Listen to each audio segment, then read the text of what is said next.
살면서요, 자신이 자라온 환경에 대해 아쉬움을 가질 때가 있습니다. 내가 좀 더 나은 환경에서 자랐다면 내가 이전에 하지 못했던 일을 할 수 있었을 것이고, 그래서 지금은 내 삶이 참 많이 달라졌을 것이다라는 아쉬움을 우리 모두가 가지고 있을 수가 있습니다. 예를 들면 부모님이 교육열이 높아서 나에게 공부를 좀 더 하게 해 주셨더라면 지금 내 삶이 많이 달라졌을 텐데, 혹은 그때 부모님이 나를 조금만 더 도와줬더라면 내가 그때 일어설 수 있었을 텐데, 혹은 내가 좀 더 영향력 있는 가정에서 태어났다면 지금 내 삶이 이전과 지금과는 많이 다를 텐데, 남편이 나를 좀 더 이해해 주었다면 내가 지금 훨씬 더 성숙한 신앙의 자리에 있을 텐데, 와 같은 아쉬움들은 우리에게 있을 수 있는데, 이런 아쉬움의 종류는 수백 수천 가지가 될 거예요. 혹시 여러분의 삶을 돌아보면서 아쉬움을 갖게 되는 부분이 있는지를 한번 생각해 보십시오. 그때 이랬더라면, 그걸 조금 더 해줬더라면, 그때 내가 좀 더 그렇게 했더라면, 이런 아쉬움들로 다 갖고 있죠? 다 갖고 있어요. 저도 과거를 바라보면서 아쉬움을 가진 적이 있었습니다. 그때 그거를 했더라면 지금 내가 좀 다르게 살 수 있었을 텐데, 이런 과거를 돌아보면서 아쉬움을 가졌던 적이 있었어요. 근데 우리가 우리의 과거를 바라보면서 아쉬움을 갖기도 하지만, 지금도 말이에요. 지금도 자신이 처한 환경을 아쉬워하면서 환경이 따라주지 않기 때문에 자기는 아무것도 할 수 없다는 생각을 하고 있을 수 있어요. 환경이 안 되기 때문에 나는 못해 라는 생각을 하고 있을 수 있다는 거죠. 나는 내 남편이 믿지 않기 때문에 주님을 따라갈 수 없다. 나는 건강이 좋지 않기 때문에 주님을 섬길 수 없다. 나는 형편이 안 되기 때문에 헌신할 수 없다. 이런저런 이유를 대면서 지금 자기 자신이 주님을 따라갈 수 없다고 말하고 없다는 생각을 하고 있을 수가 있어요. 지금 스스로 환경이 되지 않기 때문에 자기는 할 수 없다라고 생각하는 부분이 없는지를 한번 생각해 보시길 바랍니다. 내 마음의 확신처럼 지금 난 할 수 없어. 이런 이유 때문에. 이 환경이 바뀌지 않는다면 나는 계속 아무것도 할 수가 없어. 하나님은 나에게 그 일을 할 수 있는 환경을 주지 않으셨어. 이런 생각에 사로잡혀서 다 손을 놓아버리고 환경이 바뀌기만을 기다리거나 환경을 바꾸어 달라는 기도만 때를 서듯이 하나님 앞에 계속하고 있을 수도 있습니다. 그 환경이 바뀔 때까지 나는 아무것도 안 합니다.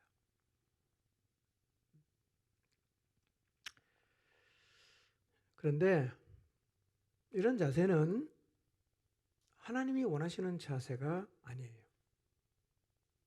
하나님은 우리가 어떤 상황에 있든지 그 자리에서 하나님의 뜻을 이루어 가기를 원하십니다.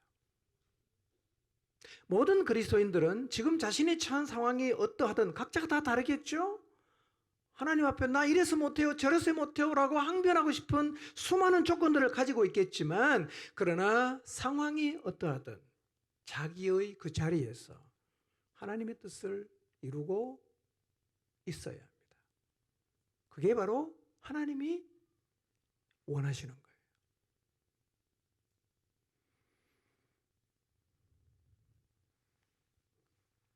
경제적으로 어렵습니까? 나는 경제적으로 너무 어렵기 때문에 주님을 위해서 아무것도 할 수 없어. 그런 생각을 하고 있을 수 있어요. 자, 그런데 누가복음 21장 1절에서 3절 말씀을 한번 보겠습니다. 읽겠습니다. 시작. 예수께서 눈을 들어 부자들이 헌금함에 헌금 넣는 것을 보시고 또 어떤 가난한 과부가 두 렙돈 넣는 것을 보시고 이르시되 내가 참으로 너희에게 말하노니 이 가난한 과부가 많이 넣었도다 그랬어요. 여러분, 가난하면 두 렙돈만 드리면 돼요. 두 렙돈은 가장 낮은 단위의 동전입니다. 오늘날로 말하면 100원, 200원 혹은 1000원 정도? 아주 적은 돈이죠. 여러분, 가난하니까 돈이 없잖아요. 그래서 가난한 과부는 두 렙돈을 드렸어요. 그런데 1절을 보시면 주님이 헌금계, 연복계 앞에서 다 보고 있어요. 누가 헌금하는 걸 다 지켜보고 있어요. 부자는 헌금을 많이 합니다. 근데 가난한 과부는 동전 2개만 달랑 넣었어요. 근데 주님께서 이 광경을 지켜보신 다음에 이렇게 말씀하셨어요. 그 여인이 가장 많은 헌금을 했다라고 칭찬하셨어요. 주님은 이 과부가 가난한 걸 아셨어요. 그렇기 때문에 적은 것을 드렸다고 책망하지 않았습니다. 주님은 우리 모두의 형편을 다 아십니다. 그래서 우리가 적은 것을 드려도 왜 이렇게 보잘것없는 것을 가지고 왔냐라고 말씀하지 않습니다. 여러분, 성령께서는 우리 형편을 아시고 우리의 마음속에 감동을 주시기 때문에 우리의 수준, 그 상황에서 성령이 주시는 감동을 따라 순종하면 돼요.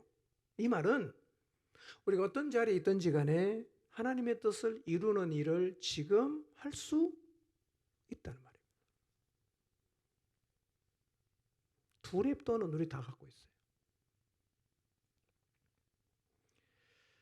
건강이 허락되지 않으십니까? 난 건강이 허락이 되지 않아서 사람 만날 수 없고 대청소에도 못 나가고 몸으로 섬기는 일을 할 수 없다. 여러분, 그때는요 12해를 혈루증으로 앓던 여인처럼 죽을 힘을 다해서 주님께 나가시면 돼요. 그거는 할 수 있어요. 자, 마태복음 9장 20절에서 22절을 보겠습니다. 읽습니다. 시작. 예수의 뒤로 와서 그 겉옷가를 만지니 이는 제 마음에 그 겉옷만 만져도 구원을 받겠다 함이라. 예수께서 돌이켜 그를 보시며 이르시되 딸아 안심하라 내 믿음이 너를 구원하였다 하시니 여자가 그 즉시 구원을 받으니라. 여러분, 건강이 허락되지 않아서 몸으로 봉사할 수 없는 것은 전혀 문제가 되지 않습니다. 주님은 몸이 아픈 사람, 걸어다니기 힘든 사람에게 나랑 같이 전도여행 가자 이렇게 말씀하지 않으십니다. 이 여인은 12해를 혈루증으로 앓고 있습니다. 아무것도 할 수가 없어요. 힘이 없어요.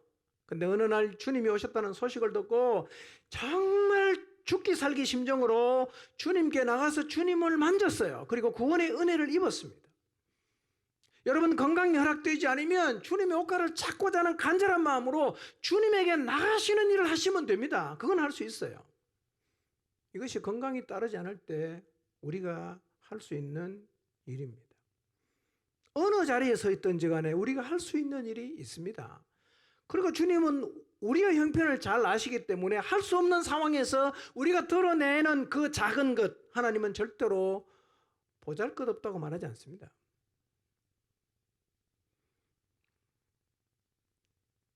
도시락 하나밖에 가진 것이 없을 수 있어요. 여러분, 베세다 광야에서 성인 남자 5,000명이 모였습니다.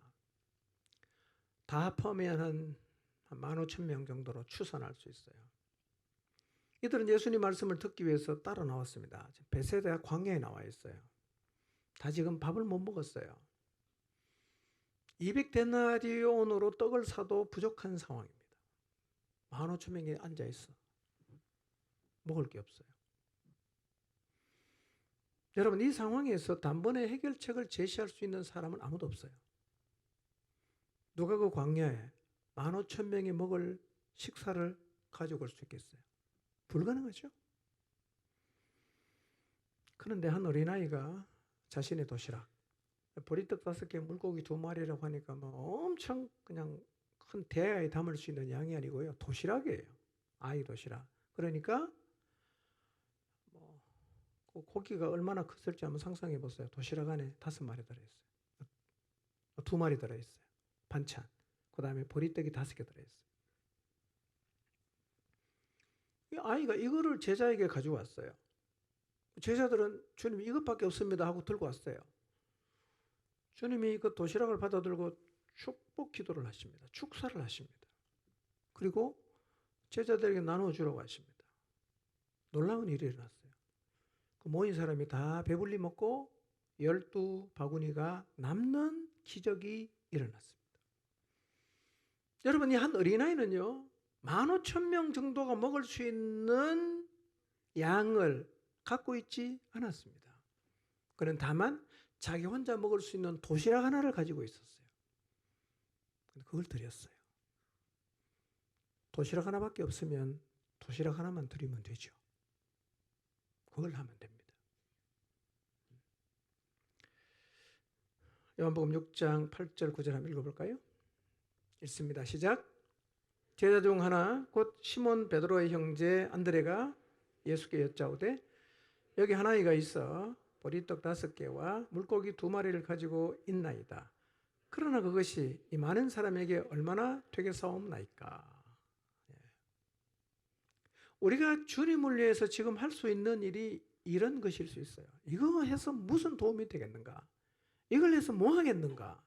그런 생각이 들 수 있습니다. 그러나 이 어린아이가 자기가 먹을 수 있는 도시락 하나를 주님 앞에 드렸을 때 여러분 놀라운 하나님의 뜻이 이루어졌습니다. 여러분, 하나님은 도시락 하나밖에 없는 아이에게 집을 드리라고 말씀하지 않습니다. 그러나 그도 드릴 수 있는 도시락 하나는 갖고 있었단 말이에요. 그러니까 그 자리에서 그 상황에서 할 수 있는 일을 하면 돼요. 나는 돈이 없으니까 아무것도 드릴 수 없다 라고 우리는 말을 하죠. 나는 지금 건강하지 않기 때문에 아무것도 못한다 라고 말합니다. 내가 가진 것은 내가 먹을 도시락밖에 없기 때문에 나는 주님을 위해서 아무것도 할 수 없다 라고 우리는 생각하고 그렇게 말을 한단 말이에요. 그래서 우리는 늘 이렇게 말합니다. 우리의 형편을 보면서 하나님을 향해서 사람을 향해서 이렇게 말을 해요. 하나님, 돈 많이 벌면 그때 하겠습니다. 하나님, 건강해지면 그때 하겠습니다. 하나님, 제가 어른이 되면 그때 하겠습니다. 우리는 늘요 자기가 지금 가지지 못한 것을 아쉬워하면서 이 환경에서 벗어나게 하면 내가 하나님의 뜻을 이루는 자리에 서겠습니다. 그러니 하나님, 저를 빨리 이 환경에서 벗어나게 해주십시오 라는 기도만 계속해서 합니다. 주님은 그렇게 하지 말라고 말씀하십니다. 있는 그 자리에서 해라는 거예요. 도시락 하나는 할 수 있잖아. 죽을 힘을 내서 주님을 붙잡는 건 할 수 있잖아. 2랩돈은 드릴 수 있잖아. 그걸 하라는 거예요. 여러분, 벗어나게 해주시면 제가 하겠습니다. 이거는 바른 기도가 아닙니다. 환경을 바꾸어 주시면 하겠습니다 라고 기도하지 말고 지금 하겠습니다 라고 기도하셔야 합니다. 바울과 실라가 빌립보에서 복음을 전하다가 매를 맞고 감옥에 갇혔어요. 아무런 죄가 없어요. 죄라면 귀신에게 사로잡힌 여종에게서 귀신을 쫓아내서 자유를 가져다 준 것입니다. 근데 이 귀신들 나이가 점을 쳐갖고 주인에게 수입을 제공했기 때문에 귀신 나가버리면 점을 못 치잖아. 주인이 화가 났어요. 그래서 귀신을 쫓아낸 바울과 실라를 잡아다가 치안관에게 경찰서에 끌고 갔어요. 치안관이 바울과 실라의 옷을 찢어 벗깁니다. 그리고 매를 많이 그냥 무지막지하게 때립니다. 그리고는 죄가 뭔지 확인도 안 해보고 깊은 옥에 가두어 버립니다. 그리고 바울과 실라의 발에는 착고가 채워집니다. 억울하고 화가 날 수 있는 상황입니다. 하나님 원망할 수 있는 상황이죠. 왜냐하면 원래 바울 일행은 전도를 하면서 아시아 쪽으로 가려고 하는데 성령이 계속 길을 막아갖고, 그러다가 환상을 본 게 마게도냐 지역 사람이 와서 우리를 도와달라고 손짓하는 환상을 보고, 하나님이 우리를 이쪽으로 가라고 하시나 보다. 그렇게 하고 마게도냐로 가서 첫 번째 도착한 데가 빌립보거든요. 아니 그렇게 방향을 틀어서 불렀으면 뭘 좀 하나님이 알아서 해줘야 되잖아.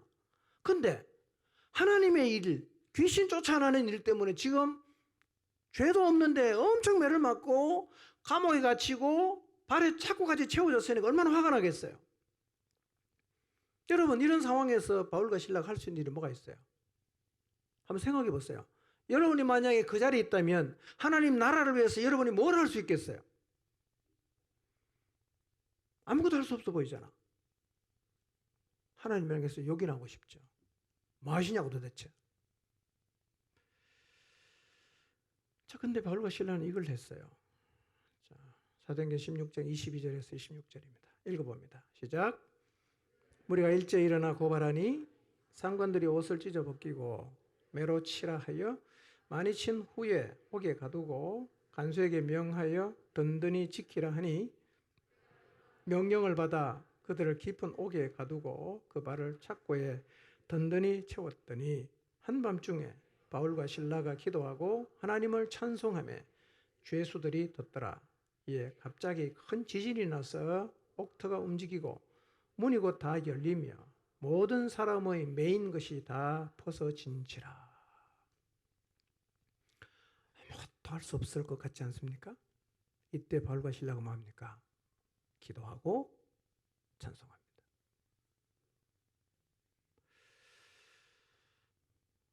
여러분, 울분을 터뜨릴 수 있는 상황이에요. 그러나 바울과 실라가 기도하고 찬송했을 때 이 사건을 통해서 간수장 가족이 다 예수님을 믿어요. 그리고 빌립보에 간 목적대로 빌립보의 교회가 세워졌어요. 여러분, 우리도 살다 보면 이해가 안 되고 너무 화가 나고 나를 억울하게 하는 상황 앞에 설 때가 있죠. 여러분, 그런 자리에서 어떻게 반응하셨어요?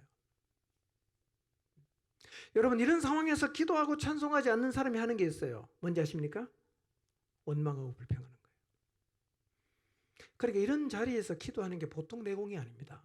이런 자리에 딱 서면요, 우리는 습관적으로 원망하고 불평합니다. 사람 불평하다가 결국은 하나님을 막 그냥 향해 소리가 원망 불평하는데요.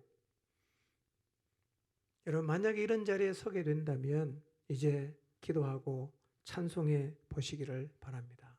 그러면 하나님의 뜻이 이루어지는 경험을 하게 될 것입니다. 몇 가지 사례를 제가 말씀드리는데요. 제가 이 사례를 말씀드린 이유가 있습니다. 우리가 어떤 자리에 서든 그 자리에서 할 수 있는 일이 있다는 거예요. 어느 자리에 서든지 간에, 어떤 힘든 자리에 서든지 간에 그 자리에 살 수 있는 일이 있다는 것입니다. 지금 여러분이 어떤 자리에 서 있는지 몰라요. 힘겨워할 수 있습니다. 화를 내고 있을 수 있어요. 원망하고 있을 수도 있습니다. 그러나 그 자리에서도 여러분이 할 수 있는 일이 있다는 사실을 기억하십시오. 환경을 바뀌기를 기다리지 마시고 지금 그 자리에서 내가 할 수 있는 일이 무엇인가를 찾으시기 바랍니다. 그리고 그 일을 하시기를 바랍니다. 그게 하나님이 원하시는 거예요. 바꿔줄 때까지는 개점 휴업하고 있겠습니다. 이러면 안 된단 말이에요.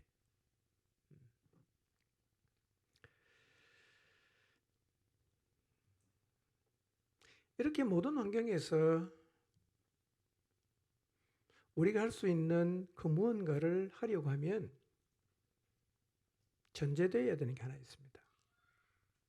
그게 뭐냐면 모든 상황에서 하나님의 뜻을 이루는 일을 하려면 전제가 뭐냐면 우리에게 주어진 환경을 받아들여야 합니다.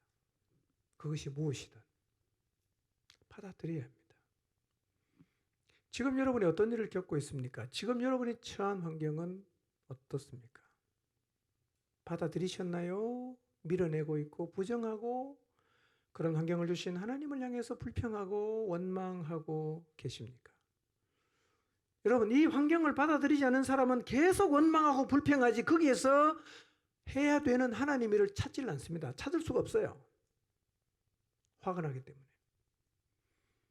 그래서 모든 자리에 내가 서 있는 그 자리에서 평생을 살면서 여러 자리에 설 수 있겠지만 그때마다 그 자리에서 하나님의 뜻을 이루는 일을 하려면 내게 허락하신 그 모든 환경을 받아들이는 일이 전제되어야 됩니다. 받아들여야 돼요. 네. 그걸 거부하고 불평하지 마시고 받아들이고 이 자리에서 내가 할 수 있는 게 뭔가를 생각하고 해야 됩니다. 그것은 굉장히 미천한 일일 수 있고 아주 보잘것없는 일일 수 있지만 우리 눈에는 그렇지만 하나님은 그렇게 보지 않습니다. 그걸 하시면 돼요.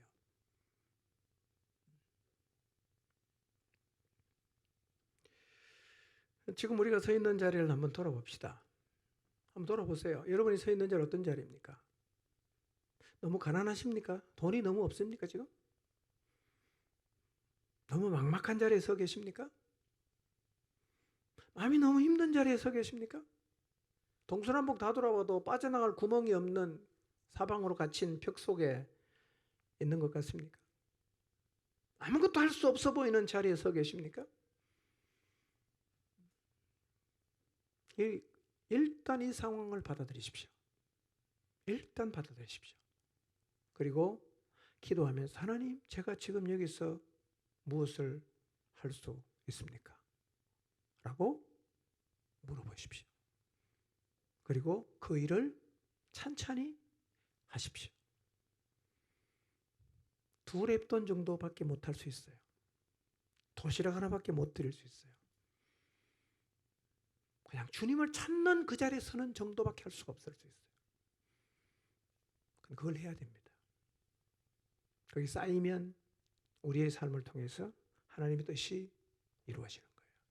그게 쌓여야 됩니다. 여러분 기억하십시오. 이게 안 쌓이면 우리의 삶에 뭐가 쌓일까요? 원망과 불평이 쌓이는 거예요. 계속 쌓입니다. 여러분 원망과 불평이 쌓이면 그걸 계속 말하지 않겠어요? 하나님 그런 사람을 통해서 그분의 뜻을 이룰 수 있겠습니까?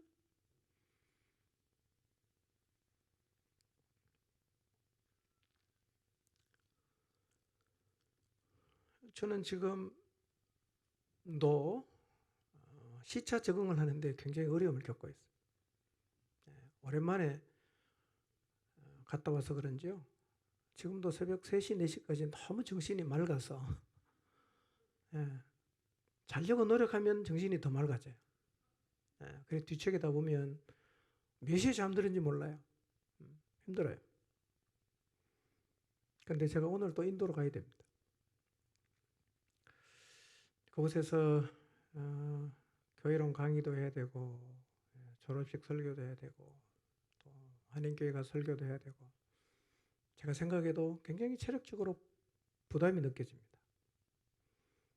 그런데 돌아오면 또 시차 적응해야 돼요. 그리고 제가 해야 되는 일이 꽤 많습니다. 또 공동체와 함께 우리가 지금 영혼을 구원하는 일을 하고 있는데요. 이게 사실은 보통 전쟁이 아닙니다. 제가 몸으로 느끼는 것도 만만치 않아요. 그러나 기본적으로 저는 이 모든 상황을 받아들입니다. 그리고 감당하려는 마음을 갖고 있습니다. 하나님이 주신 거니까 다 받아들이고 감당하려는 마음을 갖고 있어요. 그래서 일단 저는 최선을 다해서 기도하고 말씀을 많이 읽어요. 일단 기본적으로. 그러면 성령께서 길을 보여줍니다. 그러면 순종하여 가면 하나님 뜻이 이루어지리라고 생각합니다. 일단은 받아들입니다. 그리고 이 상황에서 내가 할 수 있는 게 뭘까? 계속 주님에게 질문합니다. 그리고 깨닫게 하시면 순종합니다. 그런데 이런 삶의 본은 예수님이 보여주셨어요. 예수님이 이렇게 사셨어요. 이번 성지순례 기간 동안 계속 제 마음에 묵상된 주제가 뭐냐면, 하나님이 인간 세계의 질서 안으로 들어오셨다는 건데, 이게 너무 제 마음에 크게 다가왔어요.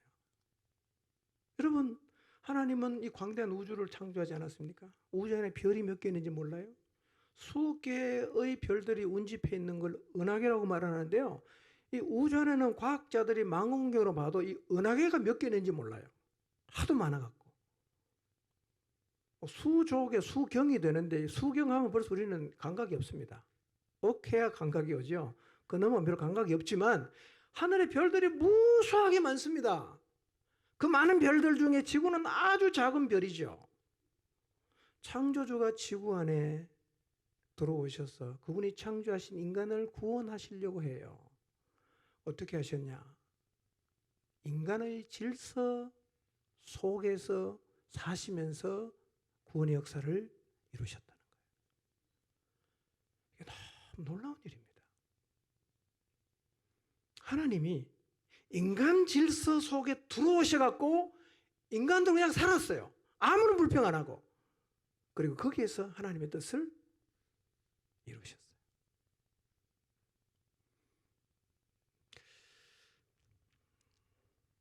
그래서 주님은 엄청 참고 견디고 기다리고 고생하고 힘들고, 오늘 우리가 힘겨워하고 어려워하는 모든 걸 주님이 다 겪었습니다. 그런데 그 와중에서 하나님의 뜻을 다 이루었어요. 이런 삶의 원조는 예수님이에요. 여러분, 창조주가 피조 세계에 와서 인간의 질서를 순응하고 그 속에서 하나님의 뜻을 이루었다면 우리는 처음부터 인간으로 태어났잖아. 그러면 하나님이 우리에게 허락하시는 모든 상황과 질서를 당연히 받아들이고 순응하면서 그 가운데서 하나님의 뜻을 행하는 게 오히려 마땅하지 않겠어요? 그러니까 우리는 늘 원망하고 불평하잖아. 그리고 자꾸만 바꿔달라는 기도만 하는데요, 그게 아니라는 거예요. 바꿔달라고 기도하는 게 필요 없진 않겠지만, 그러나 바꿔달라는 기도보다는 이 자리에서 내가 뭘 해야 되는지를 주님께 묻는 기도를 더 많이 드릴 필요가 있어요. 이 자리에서 뭘 해야 되냐? 여기서 해야 되는 거예요. 바꿔 좀 하겠습니다. 그러다가 죽을 때까지 아무것도 못하고 살다가 죽을 수 있습니다. 여러분, 예수님은 출생부터 인간 세계의 질서를 따르셨어요. 출생부터. 오늘 우리가 읽은 본문에 예수님이 어떻게 세상에 오셨는가, 출생에 대한 기사가 기록되어 있는데요. 이런 생각 한번 해보세요. 여러분, 예수님이 권력자의 아들로 오면 안 되나요? 그 당시 재벌의 자식으로 오면 안 됩니까?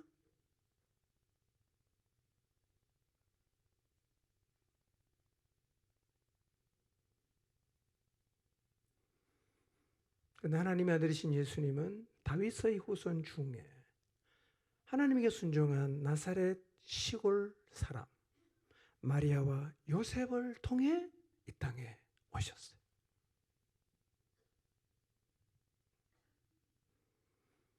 여러분, 예수님 부모는요, 아무런 특혜도 없었어요.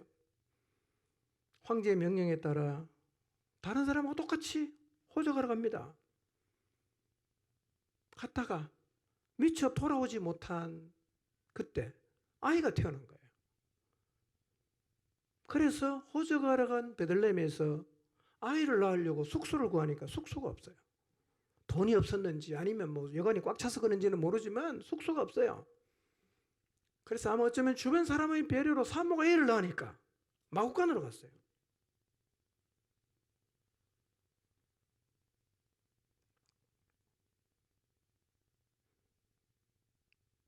거기서 태어나셨어요. 그리고 포대기에 사서 구유 위에 누워놨어요. 구유가 뭔지 아십니까, 여러분? 구유는요, 나귀나 말이나 소와 같은 짐승들의 먹이를 담는 통이에요. 먹이 담는 먹이통이에요. 우리나라에서는 주로 이제 먹이통을 나무로 만들죠. 그래서 우리는 구유가 아마 나무로 만들어졌을 거라고 생각하지만 성지 베들레헴에 남겨진 구유는 짚을 담기 위해서 가운데를 움푹 파놓은 큰 돌입니다.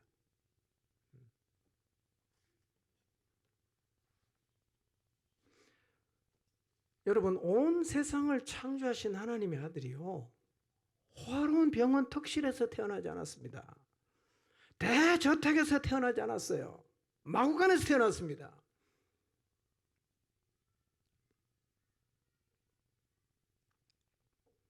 구유 위에 누워졌어요.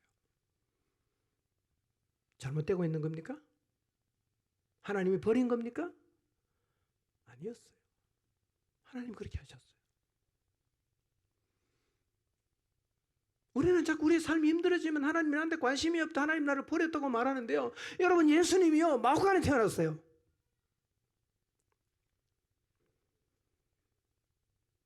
이렇게 세상의 질서 안에 들어오셨어요. 그 질서 속에서 구원의 역사를 완성하셨습니다. 우리도 그렇게 살아야 됩니다. 태어난 지 얼마 되지 않아서 동방 박사들이 별을 보고 왕이 태어났다고 찾으러 왔다가 왕이니까 궁전에 있을 거라고 생각을 하고 헤롯 궁전에 들어가서 그 사실을 말하니까 헤롯이 깜짝 놀랍니다. 시침이 뚝 떼고 갔다가 나한테 좀 알려줘. 나도 경배하겠다. 죽이겠다는 거죠. 헤롯이 죽이려고 합니다. 베들레헴 지경에 있는 사람 2살 아래로 날 잡아가 다 죽였어요. 그런데 천사가 피신하라고 알려줍니다. 여러분, 하나님이신 그분이요, 사람하고 똑같이 도망갔습니다. 헤롯 죽여버리면 되잖아. 그분은 이 세상의 질서 안에서 그냥 사셨어요.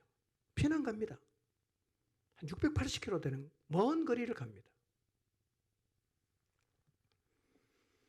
여러분, 예수님은 하나님답게 살지 않았습니다. 사람답게 살았어요. 그분은 인간이셨어요. 철저한 인간으로 사셨습니다. 여러분, 하나님의 아들이 세상에 이런 모습으로 오시고 이런 대우를 받았다면 우리가 설령 하나님의 자녀이지만 우리가 우리 시대 사람과 똑같은 대접을 받으면서 사는 것은 이상한 일이 아니지 않겠습니까? 우리에게 주어진 상황을 받아들이고 그 자리에서 하나님의 뜻을 이루는 것이 오히려 마땅한 일이 아니겠습니까, 여러분? 우린 자꾸 어떤 특혜를 받아야 된다고 생각합니다. 하나님 이걸 해줘야 된다고 생각합니다. 이건 하나님이 실수한 거라고 자꾸 생각을 합니다. 그렇지 않습니다, 여러분. 상황을 받으십시오.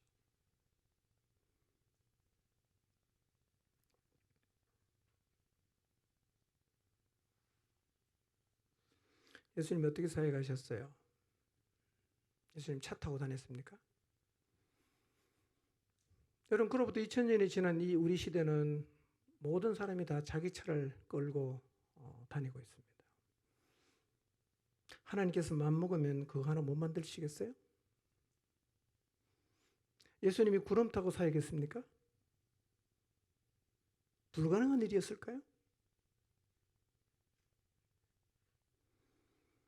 천국에서 오실 때 아예 특별 제작된 에어컨이 잘 나오는 럭셔리한 차를 다 가지고 나타나셔서 차를 타고 다니면서 자신의 하나님됨을 과시하면서 사역하지 않았어요. 구름 타고 다니지도 않았습니다.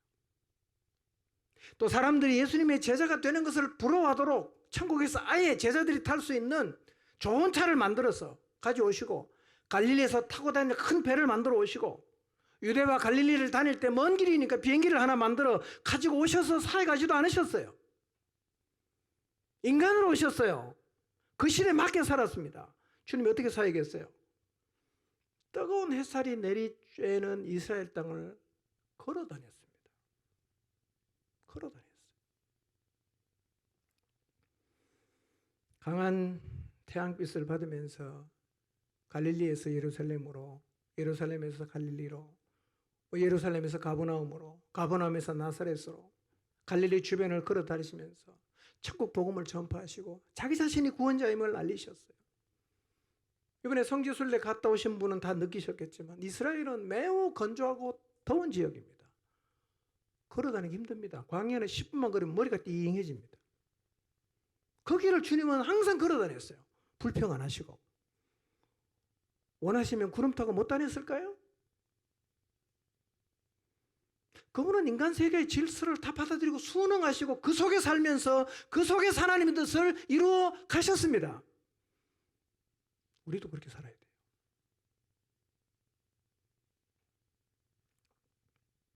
유대 광야가 시작되는 곳에 있는 예수님이 시험을 받은 시험산일 곳으로 추정하는 곳에 수도원을 지어놨어요. 순례간분이 올라갔습니다. 근데요, 정말 숨이 턱턱 막혀요. 얼마나 햇살이 뜨거운지. 우리는 그래도요, 케이블카를 타고 거의 정상까지 가서 내려서 조금만 걸어갔거든요. 근데 주님은요, 그 유대 광야에서, 풀 한 폭이 없는 광야에서 40일간 금식하시고 그 시험산에 걸어서 올라갔습니다. 여러분, 더위 많이 타는 사람은 진짜 속된 말로 돌아버립니다. 너무 더웠어요. 제정신이 아닙니다. 주님 다 그러고 사회 가셨습니다, 여러분. 여러분, 주님이 좋은 차 하늘에서 못 가져오시겠어요?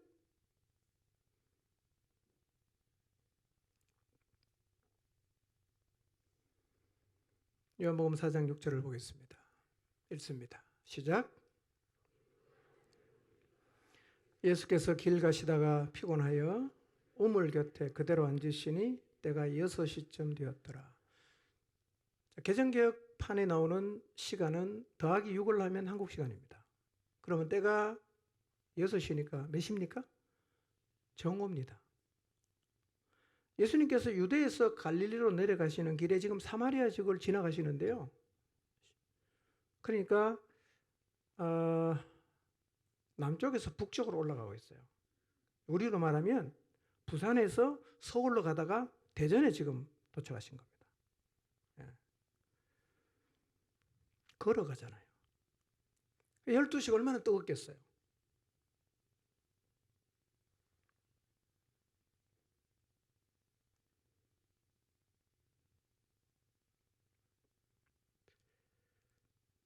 그때 햇볕에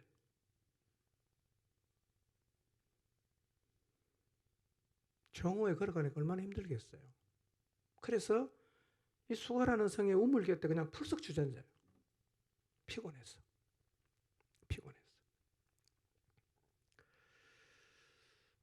주님 피곤하게 사셨습니다, 여러분. 한번 걸어다녀 보세요. 예루살렘에서 갈릴리까지 가려고 하면 적어도 5일은 걸어가야 됩니다. 그 당시 보통 사람이 하루 걸을 수 있는 거리가 30km입니다. 근데 어디에 점을 찍는 데 따라서 다르긴 하지만요. 가버나움에서 대충 예루살렘까지 가면 150km인데요. 그냥 고속도로가 난 게 아니라 꼬불꼬불한 산길을 올라갔다 내려갔다 이렇게 걸어가야 되거든요. 유대는 산지가 굉장히 많습니다. 5일 이상 걸어가야 됩니다. 땡볕에. 그러니 사실은 주님의 몰골은 우리가 생각하는 것처럼 멋있는 사람이 아니에요. 볼품이 없습니다. 땡볕에 계속 한번 다녀보세요. 얼굴이 어떻게 되는가? 흑인처럼 됩니다. 저는 주님의 제자와 주님이 걸어다니면서 살아가시는 것을 상상해 보면요, 거의 거짓대입니다. 거짓대들이 그냥 쭉 따라가는 거예요.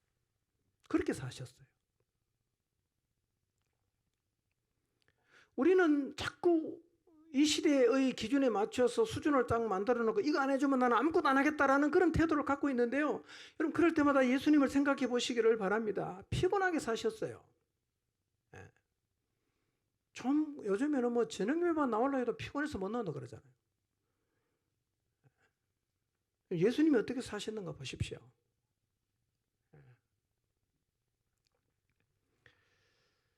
걸어 다니셨어요, 그분은요. 비행기 안 타고 다녔습니다. 구름도 안 타고 다녔어요. 여러분, 그리고 주님이 사신 집이 대저택이 아니었어요.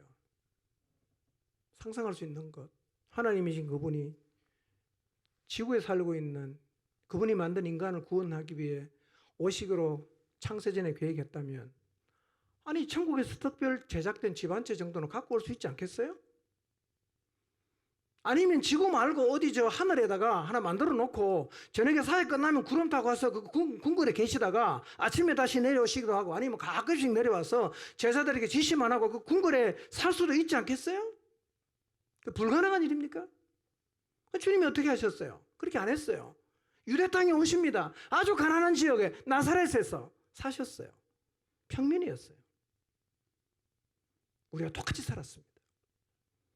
그러니까 중요한 건요, 그렇게 살았기 때문에 아무것도 못한 게 아닙니다. 하나님의 뜻은 다 이루었습니다. 우리도 어떤 모양의 삶을 살든 예수님처럼 그 자리에서 하나님의 뜻을 다 이루는 삶은 절대로 불가능한 일이 아님을 기억하시기를 바랍니다. 주님 어디에 살았냐? 고향이 나사렛이에요. 사회 가실 때는 가버나움에 주로 사셨어요. 사역의 본거지는 가버나움. 어릴 때 사신 곳은 나사렛. 요 거리는 하루길입니다. 하루만 갈 수 있는 거리. 시골입니다. 그 당시에도요, 로마 같은 도시가 있었던 시대입니다. 로마에서 태어나도 되지 않나?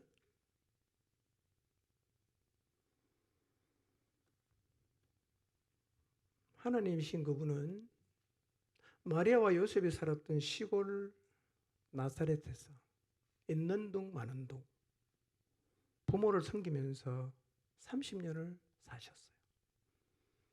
베들레헴에 태어났다고 해도 로마에 가서 살 수 있잖아요.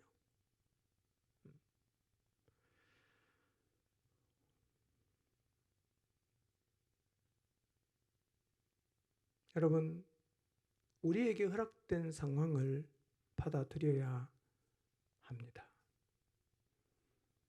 그리고 그 자리에서 하나님의 뜻을 행해야 합니다. 바꿔주면, 고쳐주면 하겠습니다. 틀린 생각입니다. 생각을 바꿔야 돼요. 있는 그 자리, 지금 이 자리에서 하겠습니다.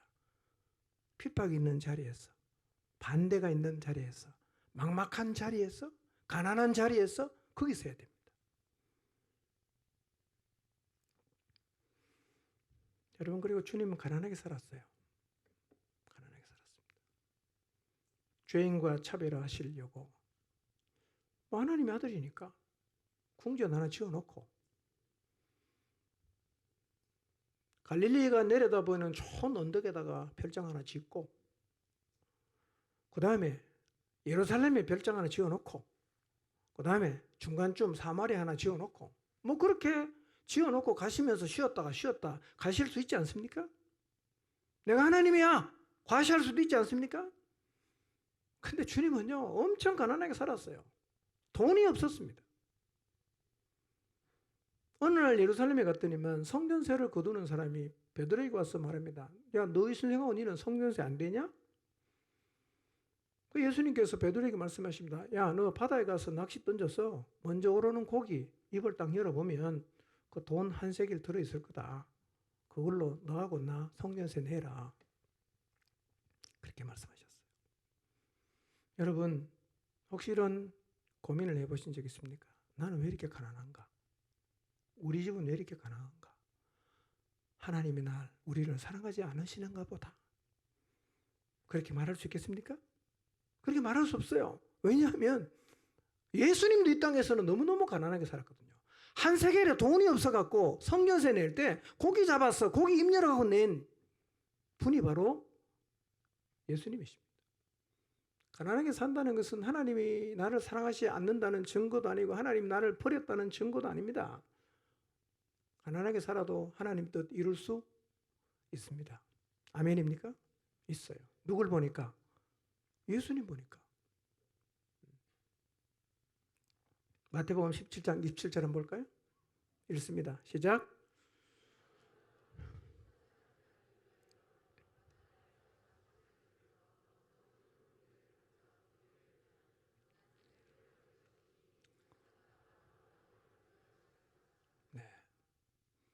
한 세겔의 돈을 수중에 갖고 있지 않았습니다. 가난하게 사셨어요. 가난해도 하나님의 뜻은 이룰 수 있습니다. 믿으시기 바랍니다. 예, 예수님이 우리에게 그 삶의 본을 보여주셨어요. 그리고 주님은 십자가를 앞에 두고요, 피땀 흘리는 기도를 하셨어요. 그러니까 이 구원의 역사를요, 하나님의 능력으로 고난도 별로 안 받고 간단하게 이룬 게 아니고요, 진짜 피땀 흘려 기도를 해야 되는 매우 고민이 되는 자리에 주님이 서셨습니다. 여러분, 언제 우리가 피땀 흘려 기도합니까? 평안한 날에는 절대로 피땀 흘려 기도하지 않습니다. 언제 피땀 흘려 기도할까요? 남편이 생사를 헤맬 때, 자식이 교통사고 나서 생사를 헤맬 때, 그때는 진짜 피땀 흘려 기도하죠. 그러니 주님이 피땀 흘려 기도했던 의미가 뭐겠어요? 너무나 힘겹고 고민이 되는 자리에 섰다는 얘기 아니겠습니까? 우리도 살다 보면 그런 자리에 설 수 있죠. 그때 우리도 예수님처럼 피땀 흘려 기도하면 되죠. 왜 이런 환경을 주십니까? 라고 원망하거나 불평하지 마시고, 주님도 그 자리에 섰으니까 우리도 설 수 있죠. 그때는 예수님처럼 기도하면 되죠. 뿐만 아니라 주님은 금식 기도도 하셨어요. 공생의 사회 가시기 전에 40일을 금식하시고 성령에 이끌려서 시험도 다 받았어요. 인간이니까 자신을 이기기 위해서 주님도 기도가 필요했어요. 하나님이었기 때문에 이긴 게 아닙니다. 인간으로서 이긴 거죠. 그러니까 구원자로 이 땅에 오신 예수님은 하나님답게 인간 세계를 초월해 사시지 않고요, 세상의 질서 속에 사시면서 금식도 하시고 피땀 흘려 기도도 하시고 시험도 받고 다 했어요. 중요한 것은 그 모든 자리에서 하나님의 뜻을 다 이루셨어요. 그러니 우리도 예수님처럼 우리가 서 있는 모든 자리에서 하나님의 뜻을 이루는 게 가능할까요? 불가능할까요? 가능하죠. 그분과의 깊은 교제 가운데 산다면 충분히 가능합니다. 가능하죠. 여러분, 예수님은요, 이 땅에 사실 때 하나님의 뜻을 이루기 위해서 굉장히 많은 기적과 능력을 행하셨어요. 복음서 읽어보면 주님 행하신 기적, 표적, 능력들이 엄청나게 많습니다. 그 놀라운 게 있어요. 주님은요, 자기 삶의 편의를 위해서는 어떤 기적도 행하지 않으셨습니다. 자기 편하게 살기 위해서, 어려움을 안 당하기 위해서는 주님이 어떤 기적도 행하지 않았습니다. 다 감당했습니다. 다 받아들였어요. 집 나와라 뚝딱, 덥다, 에어컨 나와라 뚝딱, 돈 나와라 뚝딱, 이런 기도 안 했습니다. 여러분, 안 했어요. 많이 걸어야 다녀야 되니까 축집 없어지도 않았습니다. 그냥 보통 사람들은 똑같이 5시간 걸리는 길은 5시간 걷고, 3시간 걸리는 길은 3시간 걷고, 닷새 걸어가야 길은 닷새 걸어가셨어요. 힘들게 살았어. 중요한 거는 하나님의 뜻은 다 이루었습니다. 이 주님의 삶이 우리에게 뭘 가르쳐 줍니까? 여러분, 예수님은 구원자로 이 땅에 오실 때요, 그냥 인간으로 왔어요. 가장 낮은 자리에서 세상의 질서 다 받아들이시고, 나사렛 시골에 묻혀 사시고, 가난하게 사시고, 유대 갈릴리 여러 지역을 걸어 다니시느라고 고생도 엄청 하시고 아주 피곤하게 사셨어요. 근데 한번 생각해 보세요. 그분이 하나님인데 좀 차별화된 최고의 삶을 사는 게 불가능했겠습니까? 안 하신 거죠. 그 시대 속에서 사람이 겪는 모든 일을 다 겪었습니다. 여러분, 우리도 예수님을 생각하면서 내가 현재 있는 이 자리가 좀 불편하고 어려워도 그걸 다 받아들이시기를 바랍니다. 일단 받아들여야 하나님의 뜻을 이루는 자리에 설 수가 있습니다. 우리는 자꾸요, 환경을 바꾸고 싶어 하는데요, 그리고 환경이 바뀌어야 하나님의 뜻을 이룰 수 있다고 생각하는데요, 그렇지 않습니다. 그 생각을 내려놓으시기를 바랍니다. 환경이 안 바뀌어도 하나님의 뜻 이룰 수 있습니다. 아멘입니까? 아멘입니까? 여러분 현재 여러분이 서 있는 그 자리, 그 환경이 안 바뀌어도 거기에서 하나님의 뜻을 행할 수가 있다는 사실을 믿으시기를 바랍니다. 가난해도, 고난이 와도, 삶이 힘들어도, 어려운 일이 있어도, 난감한 일이 있어도, 어떤 형편이든 일단 받아들이시기 바랍니다. 그리고 이 자리에서 내가 할 수 있는 일이 무엇일까? 하나님은 지금 내가 여기서 뭘 하기를 원하시는가? 물어보십시오. 그리고 그것이 매우 하찮아 보이더라도 그 일을 하시기를 바랍니다. 그러면 우리의 삶이 어떠하든 우리의 삶을 통해서 하나님의 뜻을 이루어 드릴 수가 있을 것입니다. 기도를 바꿔야 됩니다. 이렇게 해주시면 하겠습니다. 이거 바꾸어 주시면 하겠습니다. 고쳐주시면 열심히 하겠습니다. 환경을 바꾸어 달라는 기도는 이제 내려놓으시기를 바랍니다.